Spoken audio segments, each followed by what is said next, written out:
sur le mois d'avril. On a fait... C'est parti, là on va se déchirer petit C4 pour préparer la crise cardiaque à 27 ans. Là, on sort de 2 jours qui sont vraiment ultra intenses. Donc vraiment, non, franchement, c'est hyper fatigant, mais après, c'est que du kiff. Moi, je kiffe ça.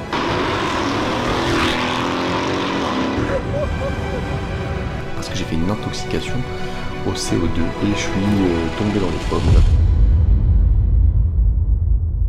On se retrouve pour l'épisode numéro 1 de la série Road to 100K. Pour rappel, le concept est très simple. J'accompagne Mathis, 19 ans, qui vient de quitter l'école, à faire exploser son agence. Et on a tout juste 6 mois pour lui faire dépasser la barre des 100 000 € par mois.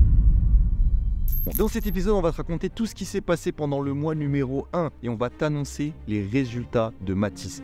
Est-ce qu'il a augmenté son chiffre d'affaires ? Combien est-ce qu'il a réussi à générer? C'est tout ce qu'on va voir dans cette vidéo. Et je pense que t'es pas prêt parce qu'il s'est passé des dingueries monumentales. Et le chiffre d'affaires qu'il a réussi à faire à la fin du mois va choquer tout le monde. Allez, on est parti.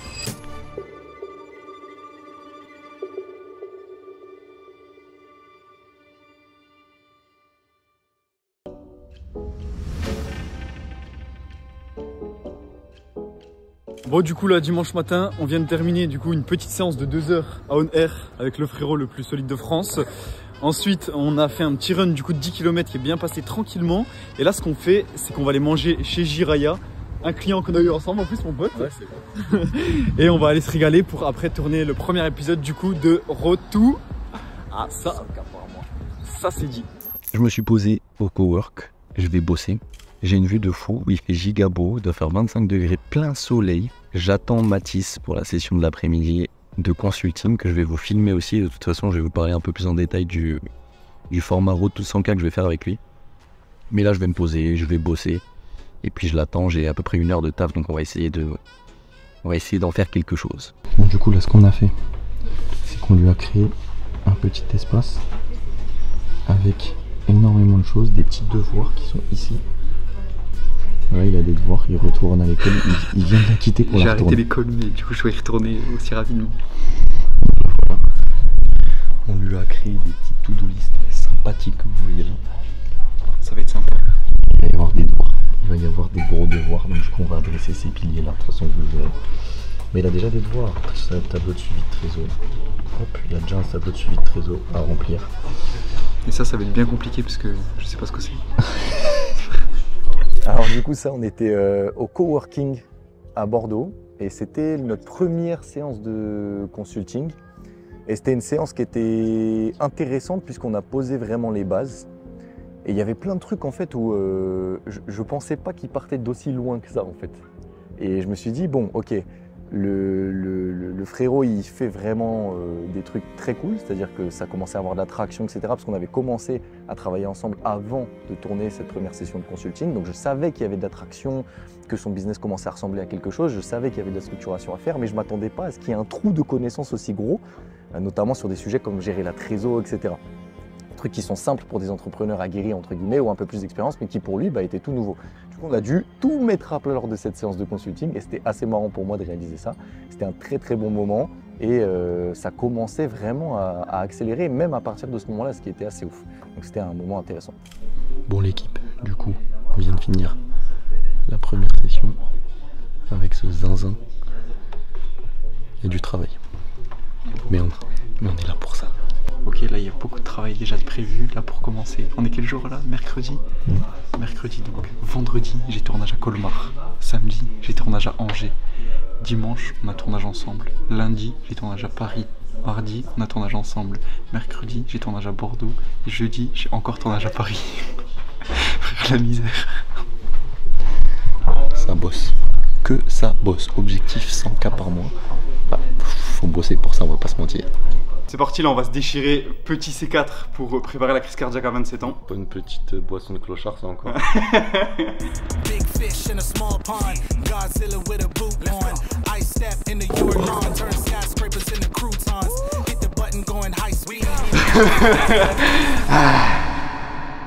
Bon là du coup on était à la salle de sport à On Air, donc quel bonheur de s'entraîner dans une aussi bonne salle, c'est vraiment incroyable. Et on s'est envoyé une petite séance de l'enfer, comme vous voyez moi je fais des tractions. Voilà, ça fait on va dire un peu des années que j'essaye de prendre de la masse. Malheureusement les gars, j'arrive à faire de l'argent mais je crois que j'arrive pas à faire de la masse encore. Mais en tout cas voilà, je m'entraîne dur et je tractionne bien lesté, j'aime bien. Et je me rappelle même juste après, si je me trompe pas, on s'est envoyé une petite séance de running. Donc non, franchement, le sport, c'est quelque chose d'important.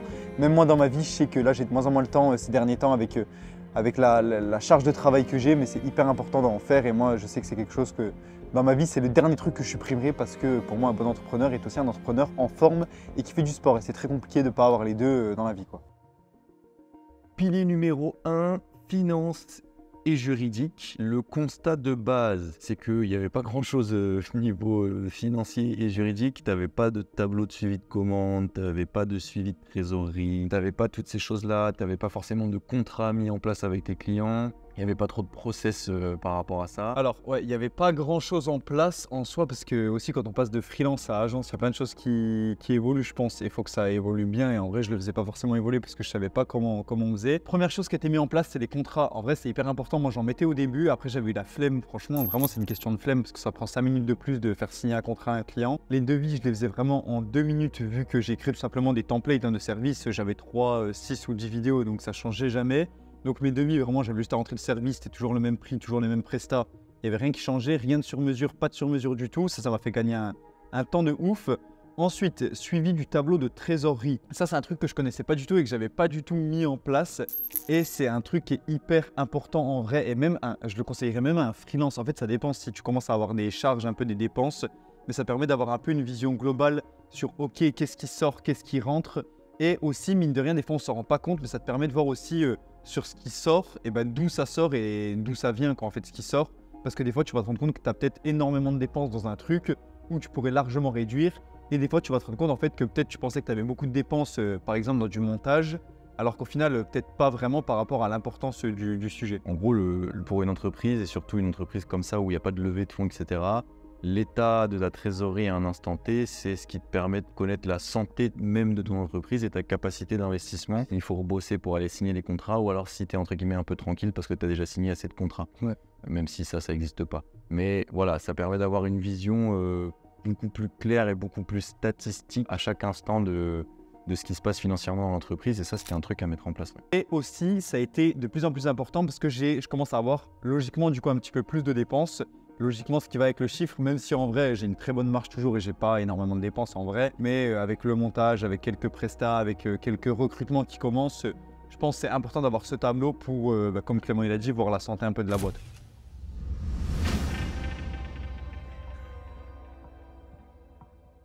Ok l'équipe, aujourd'hui petite session de consulting avec Mathis en visio parce qu'on va pas toutes les faire en physique et en présentiel. Donc du coup on les fait toutes les semaines, que ce soit en visio ou en physique. Voilà, on est parti. Aujourd'hui on va aborder les sujets du montage, donc comment déléguer le montage, comment déléguer la chefferie de projet aussi. Et après peut-être si on a le temps on commencera à aborder la partie commerciale. Ok, là du coup on est lundi matin, on est le lundi de Pâques, il est très actuellement 7h16 et là en gros du coup ce que j'étais en train de faire c'était d'organiser un petit peu toute ma semaine. C'est un truc que j'aime bien faire soit le dimanche soir, soit le lundi matin, mais là vu qu'hier j'ai pris une journée 100% off pour me reposer un petit peu parce que j'étais fatigué, je le fais du coup le lundi matin. Donc en gros là le but c'est un peu d'organiser un peu ma semaine, de me dire ok quelles tâches je dois faire pour avancer, quelles sont les tâches les plus importantes et je divise ça du coup en 4 parties principales, 2 OKR. Le premier OKR, ça va être du coup pour avancer sur l'agence directement. Donc ça va être des trucs tels que mettre en place ma landing page cette semaine, mettre en place Stripe, remplir le tableau de prise de commande, définir les contrats avec les agences, avec les créateurs, etc. Deuxième OKR, ça va être le personal branding, donc tout ce qui va être développement des réseaux sociaux, LinkedIn, TikTok, etc. Ensuite, troisième, ça va être du développement personnel. Donc là, c'est les objectifs, tout ce qui va être lecture, écoute de podcasts, des habitudes comme la douche froide, tous des trucs comme ça qui sont importants pour le lifestyle au quotidien. Et la dernière colonne, et ça, c'est assez rare d'avoir ça, c'est une colonne avec ce que j'ai envie d'accomplir dans ma vie, tout simplement. Donc là, je vais mettre des trucs qui me font kiffer. Exemple, aller au marché le dimanche matin, manger une bonne pièce de viande de la boucherie et faire un repas avec telle personne. Enfin bref, des trucs que j'ai envie de faire. Et voilà, et c'est un peu ce que je fais.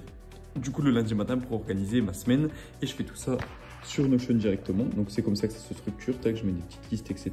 Et en même temps, j'organise un petit peu ma semaine avec mon agenda et avec ma to-do. Et du coup, par exemple, ce que je vais avoir à faire aujourd'hui. Voilà un petit peu.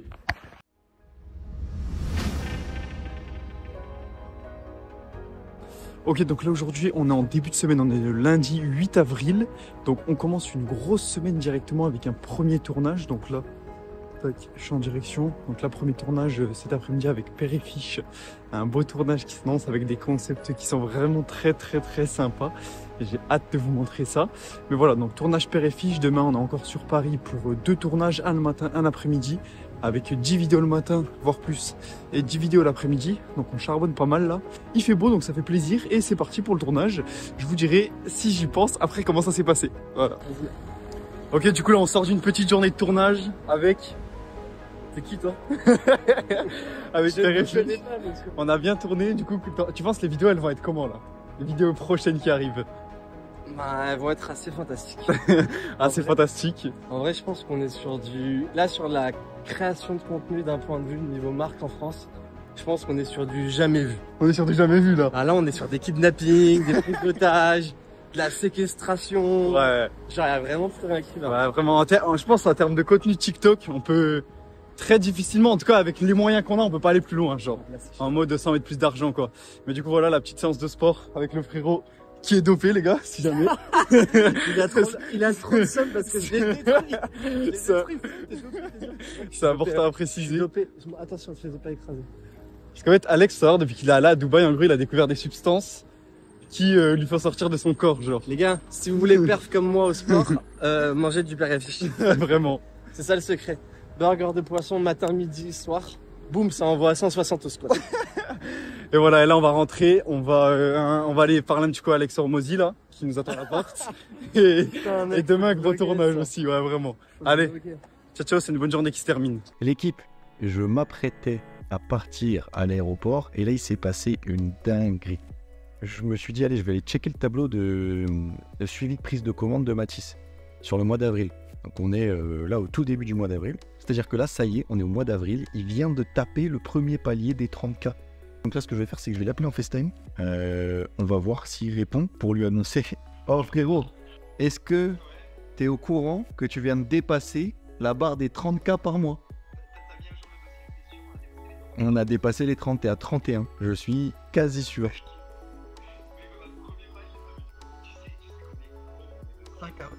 Ah ouais.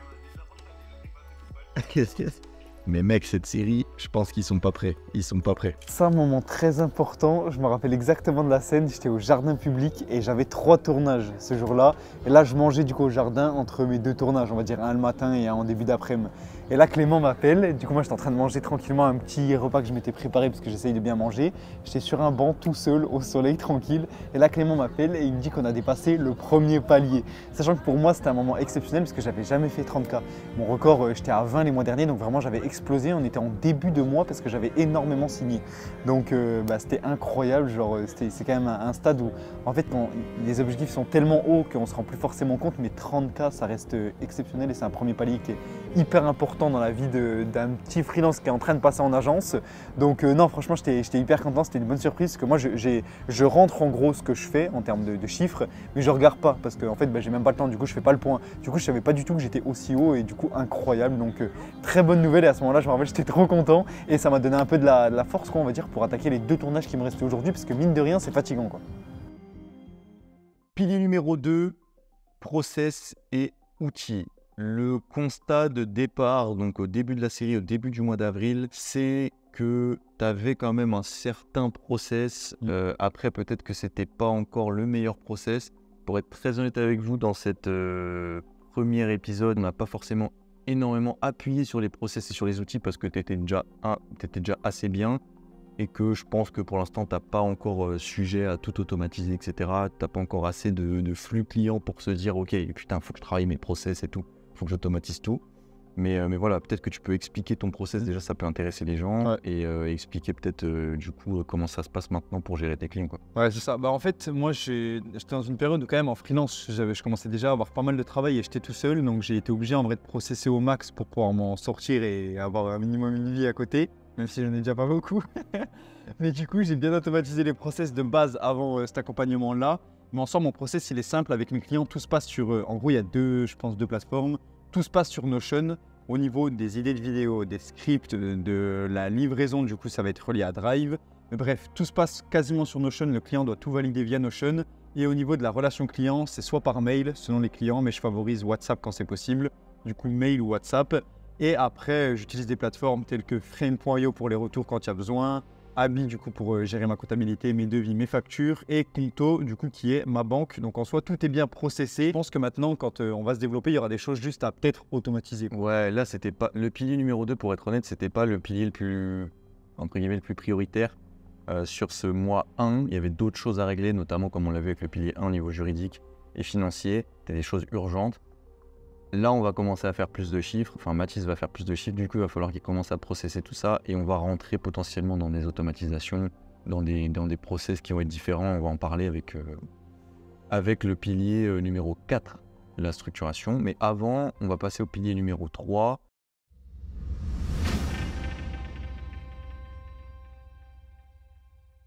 Bon l'équipe, là, on va faire une petite interview.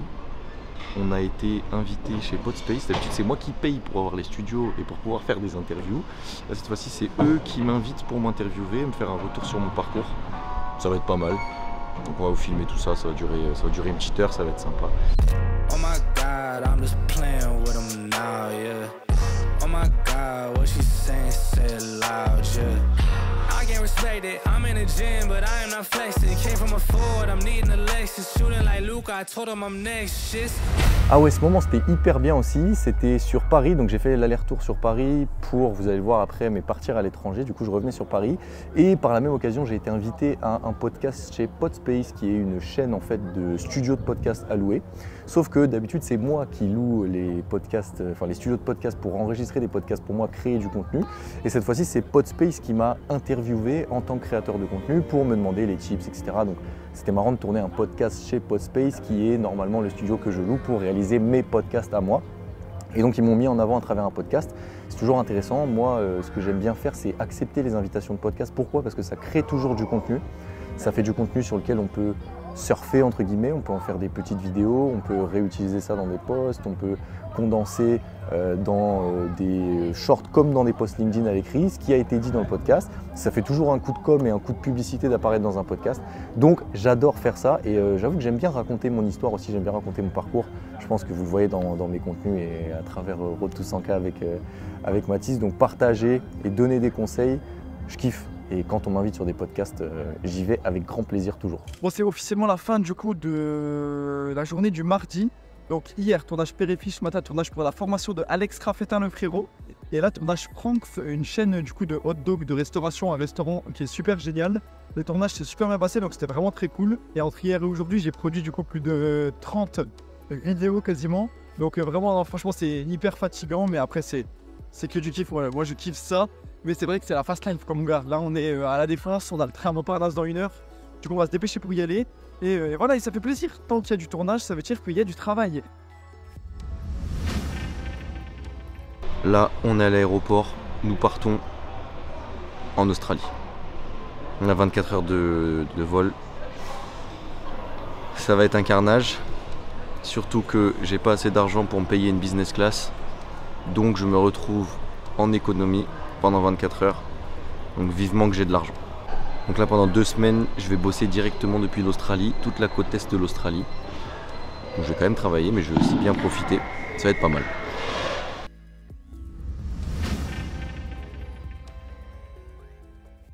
Ça c'était un moment encore une fois rocambolesque. Là j'étais, pour vous donner le contexte, dans l'aéroport d'Abu Dhabi au moment où je tourne cette vidéo.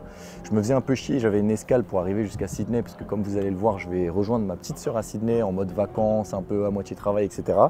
C'était un moment du coup où je me faisais chier. J'ai été regarder le tableau Notion sur la tablette et là je me suis dit, j'ai filtré, j'ai mis le mois, etc. Je me suis dit, ouh là là là là, en fait il a dépassé les 36 ou 37K. Du coup, je me faisais chier, j'ai pris le tableau Notion, j'ai commencé à mettre les filtres pour vérifier qu'on était dans le bon mois.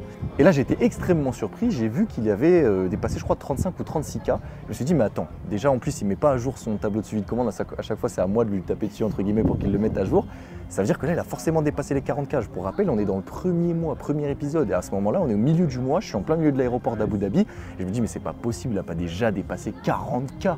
Alors que ça fait que quelques semaines qu'on bosse ensemble et qu'on est dans le premier mois de Road to 100K. Bref, du coup, j'ai un peu halluciné, j'étais complètement déphasé et mes yeux, ils sont même pas ouverts.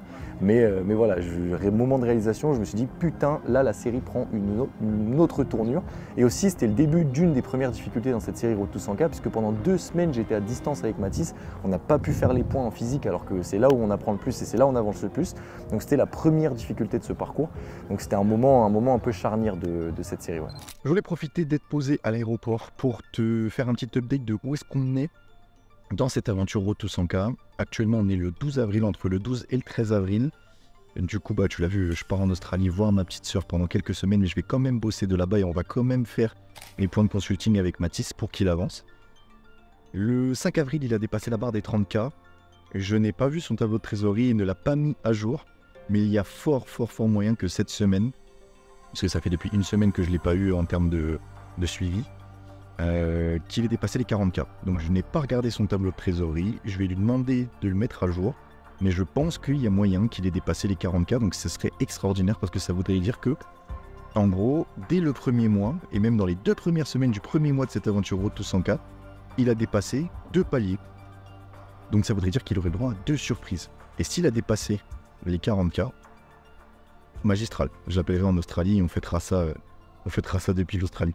Bon, petite pause dans la vidéo, il faut absolument que je te parle du charbon. Parce que ouais, je regarde la vidéo depuis tout à l'heure, mais comment concrètement on a aidé Mathis? C'est assez simple, c'est l'incubateur d'agence que j'ai créé il y a maintenant 6 mois. Et le concept est très clair. On accompagne les personnes qui veulent lancer leur agence en partant de zéro jusqu'à 10 000 € par mois. Et on accompagne aussi les fondateurs ou fondatrices d'agences qui sont au-dessus des 10 000 € par mois de chiffre d'affaires à aller jusqu'à 100 000 € par mois de chiffre d'affaires. Exactement ce qu'on est en train de faire avec Mathis dans cette série Road to 100K. Donc toutes les méthodes que tu vois utiliser, les 5 piliers et tout ça, viennent du charbon, viennent de l'incubateur. Ce sont des méthodes éprouvées sur notre agence Horus Agency, mais aussi sur les 300 agences qu'on a eu la chance d'incuber avec le charbon. Et pour t'expliquer un peu plus en détail ce qu'est le charbon, tu as un socle commun qui est une formation en ligne de plus de 150 heures de vidéos dans laquelle plus de 20 experts qui sont eux aussi des fondateurs d'agences dans des domaines spécifiques interviennent pour te donner des cours. C'est la meilleure formation en ligne sur le marché. Mais le charbon, ça se limite pas à ça. Il y a aussi un accompagnement, il y a des coachings individuels,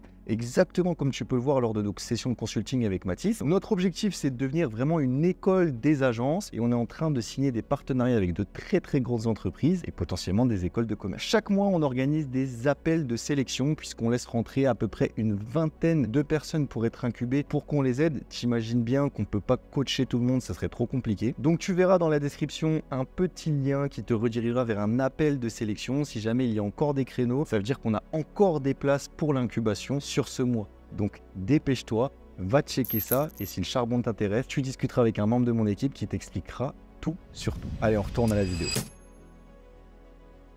Les offres. Donc, le constat de départ, quand on a commencé Road to 100K, t'avais quasiment pas d'offres. Tu étais encore en test, tu avais pas mal de traction, tu avais des clients qui te demandaient des prix, etc., qui négociaient, tout ça. Donc en fait, tu te retrouvais avec des prestations que tu vendais à des prix complètement différents, dépendamment des clients et dépendamment de la phase de négociation. Le gros travail qui a été fait, je vais te laisser en parler, c'est que moi je suis arrivé, j'ai déblayé tout ça et j'ai dit à Mathis, il faut que tu aies des offres standards que tu proposes à tout le monde sous forme de pack qui soient attractives, que tu augmentes tes prix aussi parce que tu facturais, vas-y, je vais te laisser expliquer tout ça. Ah ouais, ça je pense que c'est un des sujets les plus importants qu'on a traités dès le départ. Moi, il faut savoir qu'avant l'accompagnement, je vendais, au niveau de tarif déjà, j'étais entre, je pense, 150 et maximum, je montais à 250 la vidéo. Et en fait, j'avais quand même quelques offres de base avec des standards, on va dire des offres fixes aussi. Bon, quand Clément il est arrivé, il m'a dit « t'arrêtes ». Et au début, j'ai eu du mal, à arrêter à vraiment vendre à mes nouveaux tarifs. Du coup, qui commencent à 950 pour 3 et 1800 pour 6 et 2500 pour 10 vidéos. J'ai eu du mal parce que j'avais encore des anciens clients qui avaient connaissance de mes anciens tarifs et j'avais du mal à leur dire que ça avait peut-être doublé, bon peut-être pas, mais que ça avait quasiment doublé. Et au niveau des prestats, ça va être autant la stratégie que les concepts, que les scripts, que le tournage, l'activation de figurants, le montage et la livraison sous 2 à 10 jours après le jour de tournage. Et ça a été du coup un peu un gros changement quand je suis passé à mes nouvelles offres et qu'il y avait du coup plus de sur-mesure possible. et ça m'a fait gagner un temps de fou. J'ai pas perdu de clients et surtout, ça a permis en vrai de doubler mon chiffre d'affaires, voire tripler sur le mois d'avril. Et la réaction de mes clients sur ces nouvelles offres était géniale. J'ai aucun client qui a pété un plomb en me disant c'est quoi ce bordel, pourquoi t'augmentes? Parce que juste en vrai, c'est la suite logique. Quand Mathis il arrive avec 300 ou 250 € la vidéo, c'est une stratégie de pénétration de marché pour aller gratter des clients et gratter des parts de marché à ces entreprises-là. Et on a choisi ça et on a pu faire des packs parce qu'il avait un service qui était entre guillemets multipliable, livrable à la vidéo au forfait. 2, parce que dès le départ, il avait déjà des prix qui étaient en stratégie de pénétration de marché, ce qui fait que c'était entre guillemets facile de créer des packs. Il n'y a pas toutes les entreprises, il n'y a pas toutes les agences qui peuvent se permettre de créer des packs comme ça standardisés. Il y a un autre truc aussi que tu as mis en place par rapport à tes offres, c'est le lancement de ton site internet. Exactement, donc j'ai lancé mon site. C'était aussi un peu pour introduire la phase d'acquisition qui va bientôt commencer avec Clément, donc c'était un sujet important. J'ai lancé mon site très simple, efficace, avec toutes mes offres qui apparaissent.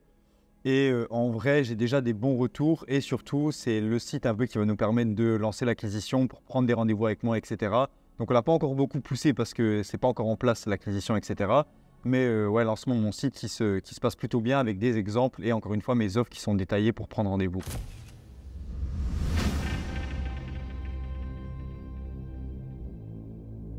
Bon, gros, petite vidéo qui servira aussi pour le vlog. Là, du coup, je viens de terminer. J'ai pas fait les 2h30 de course parce que je suis allé à la salle, parce que j'ai pas pu faire toutes mes séances aujourd'hui, pas cette semaine. Du coup, j'ai fait 2 heures de salle et là, je viens de faire 10 km en 1 heure tranquillement. Mais le problème, c'est qu'il fait 40 degrés gros sur les quais, c'était vraiment dur. Mais voilà, ça s'est fait tranquillement.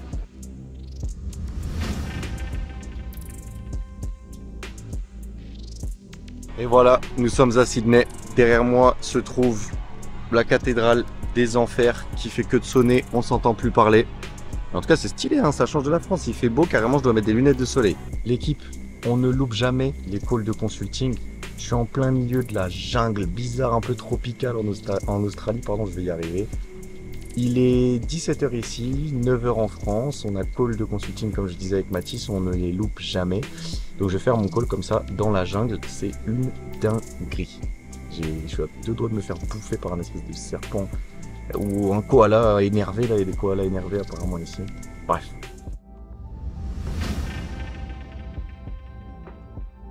Du coup là c'est ça, on est lundi matin, il est 10 h et on est au musée du Louvre. Pourquoi? Pour un tournage avec Abby. Voilà, donc ça va être super cool. Petit tournage de 6 vidéos aujourd'hui à Paris et après on repart sur Bordeaux directement ce soir. Mais regardez-moi cette architecture qui est magnifique. C'est la première fois que je vois le musée du Louvre. Incroyable. Structuration. Comme je disais, il y a des choses qui ont été faites, mais ça va surtout être fait au mois de mai. Le constat de base par rapport à la structuration, c'est qu'il n'y en avait pas, tout simplement parce que Mathis était tout seul, il était en mode freelance. Donc nous, notre objectif, c'est qu'il passe de freelance qu'il était avant à agence ce qu'il est aujourd'hui. Donc il va falloir structurer tout ça et ça veut dire qu'il ne va plus travailler tout seul. Il va embaucher des gens. Je te laisse expliquer ce qu'on a mis en place là-dessus. Premier sujet, bon déjà le montage, je pense que c'est une des parties les plus faciles à déléguer, mais en vrai qui est hyper compliqué par rapport aux vidéos et au format que je produis. Ce qu'on a fait, c'est qu'on a mis en place du coup des actions pour recruter des monteurs. Donc, et on a trouvé pour le moment, on a 2 monteurs qui sont effectifs et qui sont super forts sur les formats que je fais. Mais bref, on a eu le montage du coup, donc ça s'est plutôt bien passé, même si on en cherche encore. Je savais qu'il fallait que je délègue le montage, mais je me mettais pas de pression. Et Clément, il m'a mis une deadline, il m'a dit pour mai, en mai, il faut que tu montes plus aucune vidéo, vraiment 0 vidéo. Et là, je me suis dit, ok, il faut vraiment que je trouve quelqu'un. Je commence à avoir des tournages. Des fois, sur 7 jours de la semaine, je suis en tournage pendant 6 jours, dont 3 jours sur Paris, 2 jours sur Montpellier, 1 jour sur Nancy, enfin bref. Du coup, c'était plus possible et ça m'a mis la pression et j'ai été obligé, du coup, j'ai pas perdu forcément en termes de qualité, peut-être un tout petit peu, mais parce que c'est normal, parce que tu peux plus avoir la main sur tout. Mais en tout cas, il n'y a eu aucun problème vis-à-vis de la satisfaction client, quoi. Donc ça, c'est un bon sujet. Ouais, et ça, en fait, les tâches où vous n'avez pas de valeur ajoutée, où il y a des gens qui seront meilleurs que vous et qui coûteront moins cher, il faut les déléguer.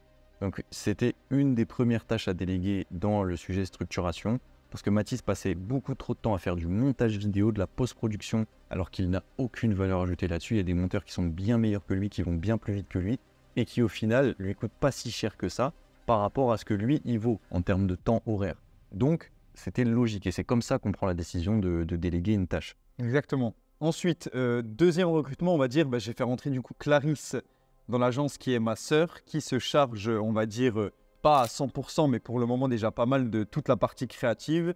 Et à terme, j'aimerais bien du coup la faire rentrer sur toute cette partie-là, parce que en vrai, c'est une partie très complexe, je pense, au niveau du recrutement, la rédaction des scripts, la réflexion des concepts avec les clients. Et c'est là où j'ai quand même pas mal de valeur ajoutée. Mais le gros point fort d'avoir fait rentrer Clarisse, du coup, qui est ma sœur et que vous avez déjà peut-être vu sur les vidéos, c'est qu'elle est avec moi depuis le début. Donc elle voit un petit peu ce que je fais depuis le début avec mes différents clients, elle voit les concepts, elle voit comment j'ai réfléchi, comment on tourne, vu qu'elle est là en vrai à plus de 50-60% des tournages et qu'elle en a déjà fait pas mal même elle-même.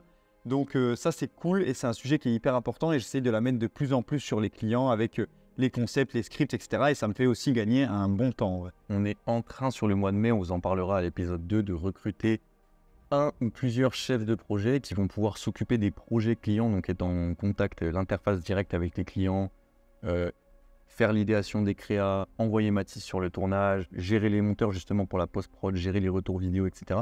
Tout ça, c'est un travail qu'on appelle la chefferie de projet. On est dans le process de recrutement actuellement qui n'a pas été fait en avril.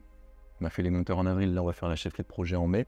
Donc c'est dans les bacs. Pourquoi est-ce qu'il faut que Mathis recrute des chefs de projet? Vous allez le voir quand on va annoncer les résultats, mais en fait, moi, il y a quelqu'un que je considère entre guillemets comme un mentor ou quelqu'un que je regarde d'en bas sur le game des agences qui s'appelle Jérémy Bendayan, qui est le groupe Splasher qui fait 15 millions à l'année, plus de 100 collaborateurs, etc. Qui m'a toujours donné une règle très simple par rapport au chiffre d'affaires d'une entreprise, enfin d'une agence et du besoin de chef de projet. Il m'a toujours expliqué que quand une entreprise fait minimum 25 000 euros de volume d'affaires mensuel, il faut qu'il ait un chef de projet. Si une entreprise fait 100 000 euros de volume d'affaires mensuel, il faut qu'il ait 4 chefs de projet. Vous allez voir avec les résultats, il s'avère que Mathis a dépassé ce cap et va avoir besoin d'un ou deux chefs de projet. Donc c'est une règle aussi à suivre. 25 000 euros de volume d'affaires égale, il faut un chef de projet. Sinon, c'est trop compliqué de scale. Là, maintenant, en fait, mon taf, et c'est ça qui est énorme et qui va nous permettre de scale, c'est que mon taf, c'est d'aller en tournage. Ouais. Mais du coup, ça modifie énormément ma manière de vivre, même de vivre en général, hein, même personnellement. Parce que ce qui fait que, par exemple, le lundi, je vais être à Paris, le mardi, je vais re-être à Paris, le mercredi, je vais aller sur Montpellier. Et avant ça, je ne pouvais pas me le permettre parce que si lundi, je suis à Paris, mardi, il faut que je monte. Ou si lundi, mardi, je suis à Paris, mercredi, jeudi, il faut que je fasse du montage. Alors que là, tous les jours de la semaine, je peux être en déplacement. Ce qui fait que je passe un temps de fou dans le train. Donc, je dois apprendre aussi à être productif dans le train, à être productif en gare, à être productif dans des endroits où avant, je détestais travailler. Parce que je n'ai pas le choix, il faut avancer. Et aussi, par exemple, maintenant, au lieu de faire du montage, je fais des dossiers montage que j'envoie au monteur. Donc, c'est toutes des tâches qui se modifient et c'est un peu ma vie d'entrepreneur qui évolue et qui se modifie avec les tâches que j'ai à faire.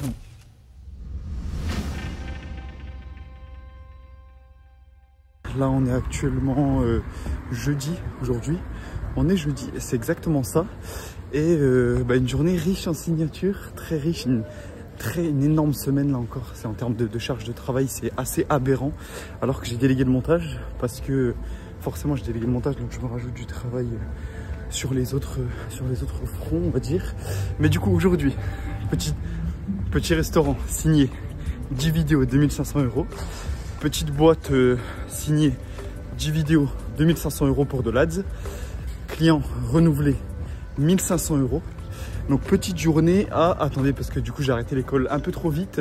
2500, 5000. Petite journée à 6500 €. Tranquillement. Donc on continue un peu cette ascension. Clément ne le sait pas encore, parce que Clément est en Australie actuellement. Du coup il a 8 heures de décalage. Du coup là, chez lui, il doit être 2-3 heures du matin. Mais bref, je vais envoyer au frérot quand il va se réveiller. Il va voir que j'ai fait une petite journée à 6500 €. Tranquillement, sans forcer, sans prospecter. Aucune acquisition en place pour le moment. Donc ça risque de faire mal quand elle va être déployée. Ok, là c'était un moment un petit peu difficile, comme il y en a beaucoup en ce moment dans ma vie. Parce que je me rappelle exactement encore de cette scène. Et c'est fou, c'est en voyant les vidéos vraiment que je me rappelle exactement. En fait, le lendemain, je partais à Toulon en tournage. Je partais à 5 h du matin parce que mon avion il décollait à 5 h 30, je crois. Du coup, je devais me lever à 4 h. Et j'avais énormément de tournage. Et moi, je suis quelqu'un, en fait, je me mets pas vite la pression parce que j'ai quand même trop de trucs. Si je me mettais vite la pression, je serais en burn-out. Mais je mets quand même beaucoup de pression parce que je m'investis de fou pour ma boîte, pour mes clients et tout. Et là, c'était un moment où je signais énormément parce que c'était le début de la série. Du coup, il y avait la hype, tout le monde m'appelait, tout le monde prenait des rendez-vous. Du coup, je signais comme un gros porc, genre des contrats tous les jours, c'était énorme. Là, je sais même plus, j'ai fait combien, je me rappelle plus, mais bref, une énorme journée, 3 clients signés sur des offres à 2500, donc vraiment c'est exceptionnel. De base, c'est quasiment ce que je signais en 2-3 semaines, quoi. Et bah là, ouais, il y a tout qui arrivait d'un coup, il y avait les tournages, il y avait les signatures. Et moi, le truc, c'est que, comme je vous l'ai dit, en ce moment, j'ai moins de temps pour le sport. Là, j'avais une séance de course, c'est jamais arrivé vraiment dans ma vie que je rate des séances, parce que c'est même pas par flemme ou par fainéantise ou parce que j'ai pas envie, c'est juste, il était 18h30, je me rappelle exactement. J'avais énormément de travail, mais quand je vous dis énormément, c'est une to-do list qui était encore immense. Et c'est des rendus clients, des montages, des ci, des ça, c'est tous les trucs hyper importants genre à faire et qu'il faut que je fasse. Et le lendemain, je me lève à 4 heures. Donc j'ai très peu dormi cette nuit-là, je me rappelle, c'était une catastrophe. J'ai dû dormir 4 heures, 3-4 heures à tout casser. Le lendemain, j'ai enchaîné une énorme journée et j'ai réussi malgré ça à faire des bonnes vidéos. Mais voilà, c'est aussi pour montrer que des fois, tu arrives à 19 h, tu as l'impression que ta journée, elle a toujours pas commencé alors que tu as déjà travaillé pendant 12 heures. Enfin bref, du coup, c'est vraiment compliqué parce qu'il faut savoir que le matin, je me lève à 5h30. Donc se lever à 5h30, commencer à travailler vers 6h, 6h30 et arriver à 19 h en disant que la journée, tu as trop de trucs à faire, ça commence à devenir compliqué. Et c'est quand même que c'est des grosses journées et en charge de travail, c'est pas facile. Donc cette série, c'est aussi l'objectif de vous montrer un peu la vraie vie. Et la vraie vie, c'est pas que on fait de l'argent, on s'expatrie à Dubaï, on achète des yachts et on va dans une villa de luxe et on met sa daronne à la retraite. Genre, avant ça, il y a beaucoup d'étapes, un petit peu trop justement. Et du coup, c'est des journées qui sont interminables, qui se terminent jamais, mais il faut assumer. Et c'est pas une question de j'arrive pas à faire l'équilibre ou de couper ou quoi. C'est juste quand tu as 20 tournages qui sont prévus dans les 2 prochaines semaines, tu as tous les concepts à faire, tu as tous les scripts, tu dois gérer les monteurs parce que tu viens de commencer à déléguer. Je peux donner le défi à quiconque d'essayer de terminer sa journée à 18 h, c'est juste pas possible, quoi. Mais l'entrepreneuriat, c'est pas que ça, c'est aussi du négatif. Mais là aujourd'hui, je devais faire ma séance de muscu et une séance de course. Malheureusement, j'ai bien fait ma séance de muscu parce qu'en fait j'adore le muscu, donc j'ai pas de problème à faire mes séances. Et je voulais faire ma course sur le tapis. Au final, j'ai fait 10 minutes et j'ai arrêté. Pourquoi? Parce qu'il est 18h30 là actuellement. Et il me reste trop de travail, il me reste beaucoup trop de travail. Et demain je dois être à 6 h du matin à l'aéroport, je pars en tournage pour Toulon. Et là j'ai beaucoup trop de travail, il est 18 h, 18h30, il est 18h30, enfin bref. Du coup je trouvais ça plus judicieux de rentrer, de mettre de côté la course, mais j'ai mon trail de 30 km qui m'attend dans 3 semaines et je suis pas du tout prêt, donc je sais pas comment ça va se passer. Mais bref, il y aura pas le choix, donc ça va le faire. Mais voilà, du coup je suis rentré, j'ai pas fait ma séance de course, je l'ai sauté et c'est rare que je saute les choses comme ça, mais là j'ai beaucoup trop de travail, j'ai pas envie de finir à 23 h ce soir pour être bien reposé, on va dire, pour demain et attaquer une belle journée de gros tournage. Donc voilà, donc là on passe au Carrefour acheter des petits fruits et on rentre à la maison directement pour taffer jusqu'à 21 h et après on dormira et ce sera l'heure de recommencer demain, quoi. Allez, c'est parti.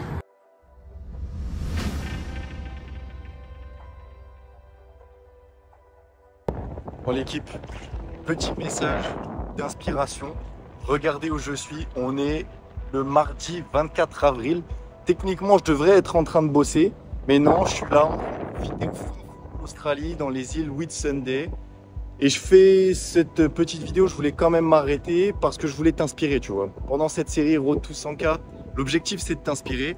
Et à travers ce genre de choses, j'espère que je vais t'inspirer.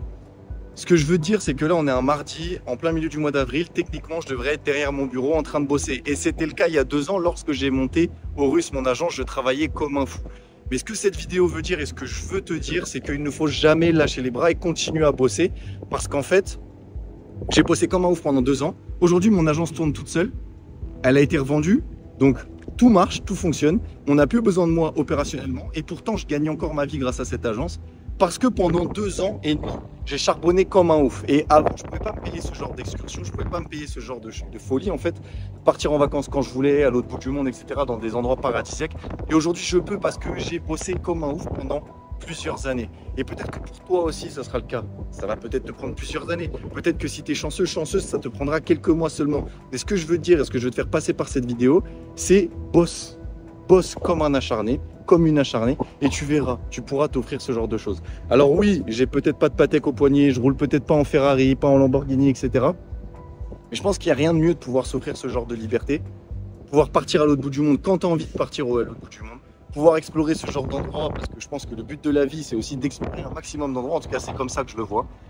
Et ça, il ne te faut pas des millions pour ça. Il te faut juste un peu de charbon pendant quelques mois, pendant quelques années, et c'est à portée de tous. Donc voilà, petit message d'inspiration, j'espère que ça te plaira.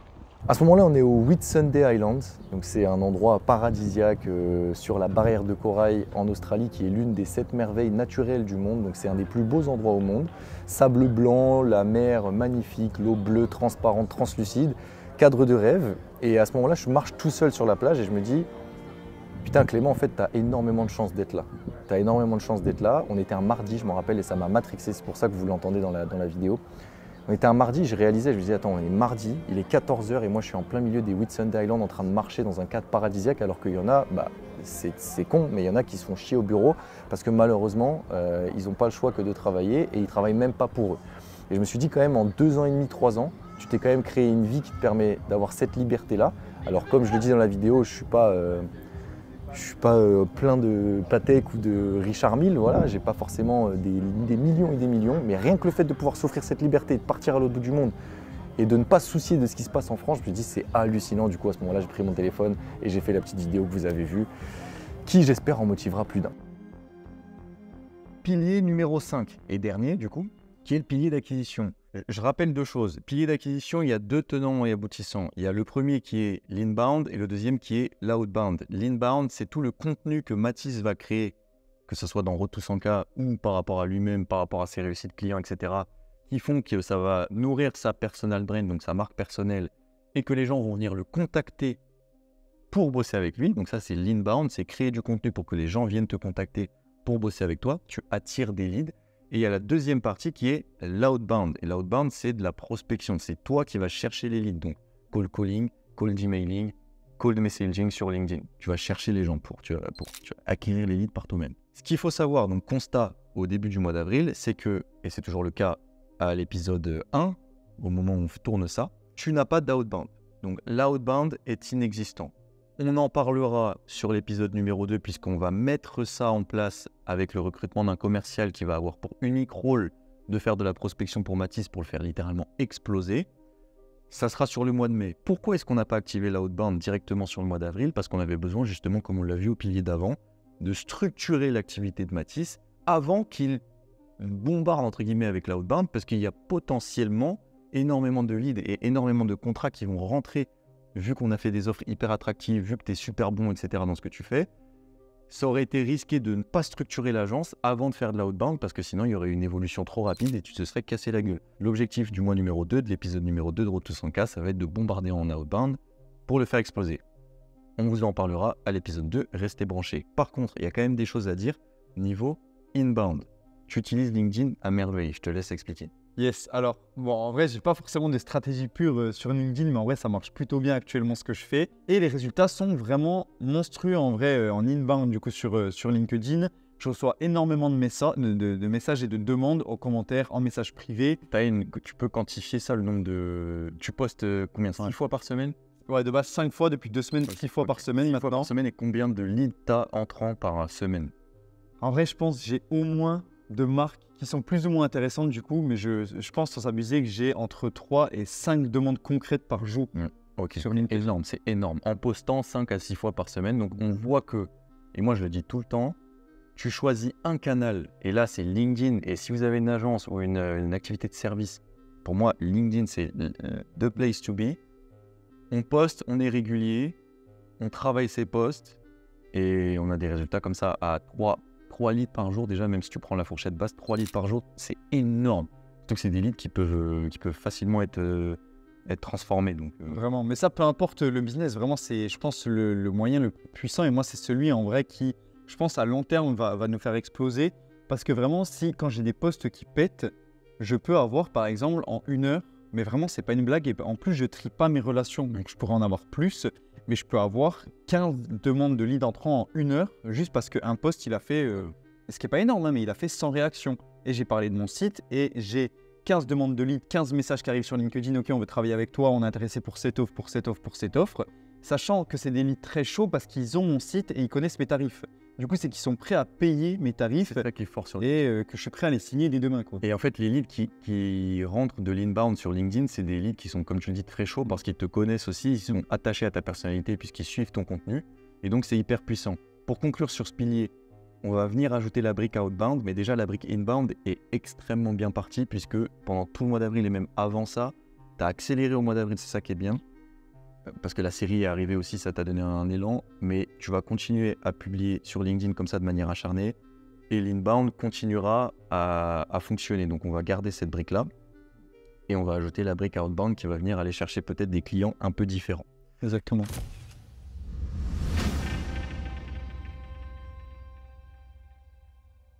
Là on décolle, il est 5h10 du coup. Journée de tournage aujourd'hui à Toulon et on prend l'avion à 7h. Du coup forcément c'est pas à côté de Bordeaux, donc enfin c'est à côté de Bordeaux. Donc pas mal de route, donc on s'élève à 4h40 et là il est 5h10 et on y va tranquillement, histoire de passer une bonne journée. Voilà, en tout cas non ça fait tout, surtout que j'enchaîne sur là on est vendredi, j'ai fait une grosse semaine. Mais bon, il n'y a pas le choix, faut le faire. À côté du sac petite Monster, c'est là où de l'autre côté, des petites pommes et bananes dans le sac pour tenir et pour avoir de l'énergie toute la journée. Et voilà.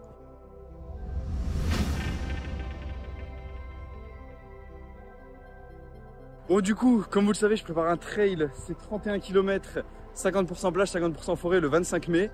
Là on est le 28 avril, je crois si je dis pas de bêtises, le 28 avril. Et du coup ça faisait à peu près 1-2 semaines que j'avais pas couru du tout. Parce que je déteste la course, vraiment je déteste courir et du coup je skippais toutes mes séances de course et j'allais à la salle de muscu parce que j'adore la muscu. Et là du coup on est dimanche matin, je sors d'une grosse semaine mais je me devais de courir pour me conforter à l'idée que je vais réussir mon trail parce que là je commençais un peu à douter vu que j'ai fait aucune préparation. Mais là du coup je sors d'un petit 20 km, bon en allure de merde, hein, 6 km, enfin 6 km, j'ai fait en 2 heures. Mais je suis content, genre le but c'est pas de taper de la perf, c'est juste de finir mon trail et je voulais juste faire beaucoup de kilomètres. Du coup, pour ceux qui connaissent Bordeaux, je fais 2 fois le tour, les grands ponts là. Et voilà. Et là, du coup, il est 11h15. On s'est levé à 8h30, même en jour off, quoi. On charbonne. Et là, du coup, on va aller tranquille, se ressourcer, bien manger et se reposer maintenant. Ok, mec. Du coup, j'ai une petite question à te poser. Tu penses les 100 000 € par mois, on les a atteints dans quel mois de l'année, là, de 2024? Dans 2 semaines. Dans 2 semaines. Ah, ça va, c'est rapide. Non, sérieux, tu penses que c'est faisable dans combien de temps? C'est compliqué à répondre, mais je pense déjà le premier milestone des 50K, dans 3-4 mois, ça va le faire. Et après, ça va être exponentiel parce que le but, ça va être d'aller continuer à signer des contrats plus gros chez les clients déjà existants. Et ça, je suis plutôt pas mal à faire ça, je suis plutôt bon à faire ça. T'es plutôt bon? Donc là, le but, ça va être d'aller chercher assez de clients pour faire 50K par mois. Et dès qu'on a assez de clients pour faire 50K, c'est de doubler le panier moyen de chaque client. Et ça sera plus facile comme ça. Ok, et à 50K par mois le palier, c'est quoi la petite récompense là? On va où? Bah, on va aller voir le frérot Yomi, il le sait même pas, mais bon, on l'appellera et on compte sur le fait qu'il accepte de nous accueillir pour te faire ce cadeau magnifique d'aller dîner avec Yomi à Dubaï. Je t'emmènerai personnellement chez Yomi, donc Yomi, si tu écoutes cette vidéo, sache que je ne t'ai pas prévenu, mais tu seras obligé de faire ça. Bon, l'équipe, il est l'heure de l'annonce des résultats. Donc là, il y a Mathis qui est juste là sur son téléphone. Il ne sait pas quel résultat il a fait puisque c'est moi qui ai le tableau de suivi qui est juste ici. Donc ce que je vais faire, c'est que je vais lui donner la tablette et moi je suis assez impressionné de ce qui s'est passé et ça s'annonce très bien pour la suite de cette aventure du Road to 100K. Tiens, je te laisse prendre la tablette et aller regarder combien t'as fait. Regarde en bas. Ok. Et du coup, officiellement, sur le mois d'avril, on a fait, je sais pas si vous voyez du coup, 42 510 €. Et je précise avant, pour tous les vendeurs de rêves, 42 510 € hors taxe. Oh, même pas TTC, hors taxe. Je ne suis pas un menteur, Clément n'est pas un menteur. Vous avez la somme ici et c'est bien en hors taxe que c'est rentré. Et ça, c'est bien le tableau de suivi de commande. Voilà, enfin, vous le voyez, il y a marqué agent short. Voilà, on n'est pas là en train de vous raconter des conneries, quoi. Depuis qu'on a commencé, de toute fin du mois de mars jusqu'à aujourd'hui où on tourne, on est début du mois de mai. Mais du coup, là, on a arrêté 25 avril, dernier contrat. Voilà, dernier contrat signé le 25 avril. 42K. Pour le mois d'avril, mois de mars, bon, j'avais déjà fait un gros mois quand même parce qu'on avait commencé à peine l'accompagnement, etc. Mais en vrai, j'ai doublé mon chiffre. Genre, mec, j'ai doublé mon chiffre. Et sans forcément le sentir au niveau de la charge de travail parce que j'ai commencé à déléguer intelligemment avec ce qu'on a mis en place. Mais mec, 42 500 € sur un mois. Le mec a signé 42 500 € sur un mois d'accompagnement alors que tu étais à mois de mars 20. Ouais, il avait signé à peine 20 sur le mois de mars. Il a doublé son chiffre. Mais surtout, ça veut dire deux choses. Enfin, ça veut dire une chose qui se divise en deux. Vous l'avez suivi, si vous avez suivi l'épisode d'introduction, s'il tape un palier de chiffre d'affaires, il obtient une récompense. Sauf que là, il a tapé le premier palier qui est le palier des 30 000 €, Et le deuxième palier qui est le palier des 40 000 euros, alors que techniquement il devait taper un palier par épisode parce qu'on avait mis 6 paliers. Donc il a déjà tapé 2 paliers sur ce mois d'avril sur l'épisode numéro 1. C'est une dinguerie, ça va bien plus vite que prévu. Mais est-ce que tu peux nous rappeler quels sont les paliers que tu as tapés, quelles sont les récompenses associées? Yes, alors du coup les récompenses associées, c'est la 30 000 euros par mois, c'était 5 000 euros dans un setup de travail. Oh bah, ça va braquer ça. On va aller acheter un setup. Là on va se mettre bien déjà avec ça. Et 40 000 euros, c'était le cadeau de mes rêves à mes parents. Et j'ai déjà complété un petit truc, ça va faire partie des extraits du vlog. Et je peux vous dire que c'est des cadeaux qui m'ont fait aussi dépenser pas mal d'argent. Donc là, récompense, setup, cadeau à tes parents. T'as tapé les 2 premiers paliers, dinguerie à cette vitesse-là. Et... on va se retrouver chez Yomi Denzel pour dicter son... Vraiment, et sachez que... parce qu'en vrai, quand on dit comme ça, on dirait qu'on vend du rêve. Genre, j'ai fait 42 500 euros sur un mois. Mais je vous jure que mes parents sont pas entrepreneurs. Et moi, je suis pas issu d'un milieu comme ça. Et quand tu me dis, moi, j'aurais regardé un petit mec comme moi sur YouTube qui a rien. J'ai regardé, je vaux rien. Et je fais 42 000, je me dirais, soit c'est un menteur, soit c'est pas possible, mais c'est impossible. Et je vous jure que c'est possible. Et quand tu as un bon service, que tu es bien accompagné, qu'il y a tout qui match, je sais pas, en fait, je saurais même pas vous l'expliquer pourquoi je fais autant et comment je fais autant. Mais ce qui est sûr, c'est que sur le papier, je le fais. Vraiment, il n'y a pas de mensonge. Et si vous avez une agence, un service qui marche et que vous êtes un minimum voilà, intelligent, fut, etc., vous pouvez faire aussi autant de chiffres et ça paraît aberrant. Mais je vous jure que là, j'avais 42 000, mais j'ai plus que quelques mois pour monter à 100 000. Et en vrai, au début, je n'étais pas confiant, je pensais pas que ça allait le faire, mais là, je suis sûr que ça va le faire parce que surtout les actions qu'on a mis en place pour les prochains épisodes, c'est une dinguerie, ça va péter là. Yomi Denzel, frérot, t'inquiète pas qu'on arrive encore. On arrive à la fin de l'épisode numéro 1 de Road to 100K. Le moins qu'on puisse dire, c'est qu'il y a eu beaucoup de rebondissements et je pense que t'es pas prêt pour l'épisode 2. Je te mets un petit teasing. Tu es plus balèze que moi. Allez, il a pris l'argent du monde. Je sais pas tes épaules en arrière. Alors. Ah, je suis mort. Bien joué, mon frère. J'ai reçu des nouveaux trophées du charbon. Je vais appuyer sur le bouton envoyer et puis j'espère que tu répondras positivement. Ma soeur m'a appelé à pleurer, ils sont hyper émus. Et là il est en train de braquer derrière moi. Il paye. Il y a de très bonnes nouvelles à annoncer cette semaine puisque je crois qu'il a fait une semaine de folie et qu'on se rapproche doucement de l'étape des...